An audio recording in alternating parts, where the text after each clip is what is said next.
সে মা ঘরে রান্না করছিল, এমন সময় ছেলে এসে মাকে একটা চিরকুট ধরিয়ে দিল, বললো যে মা তোমাকে একটা বিল দিলাম, বিলটা পরিশোধ করো। মা বললো যাও তো, আমি কাজ করছি। বলছে না মা, তোমাকে একটা বিল দিলাম, বিলটা পরিশোধ করো। মা কাগজটা খোলার পর দেখলো ছেলে লিখেছে যে মা তুমি রান্না করার সময় বিভিন্ন সময় আমাকে বিভিন্ন জিনিস আনতে বলো, এটার জন্য 100 টাকা বিল। তুমি আমাকে গাছে পানি দিতে বলো, এটার জন্য 100 টাকা বিল। তুমি মাঝে মধ্যে দোকানে পাঠাও, এটার জন্য 100 টাকা বিল। মা এটা দেখে দাঁড়ানো অবস্থা থেকে বসে যায়। বসে যাওয়ার পর বাবা তুমি লিখেছ? বলছে মা হ্যাঁ আমি লিখেছি। বাবা তুমি লিখেছ? বলছে মা হ্যাঁ আমি লিখেছি।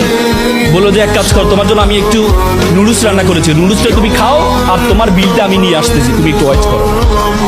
মা একটা কলম নিয়ে সে কাগজের বিপরীত পাঠে লিখলো, বাবা 9 মাস তোমাকে পেটে ধারণ করেছিলাম, জীবনে এত কষ্ট, টানা 9টা মাস তোমাকে আমি বহন করেছি।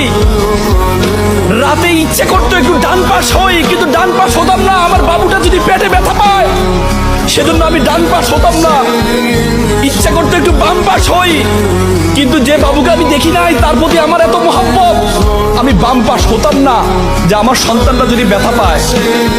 সেটার জন্য তোমার বিল 0 টাকা। তুমি জন্মগ্রহণ করেছিলে, জন্মগ্রহণ করার পর 2টা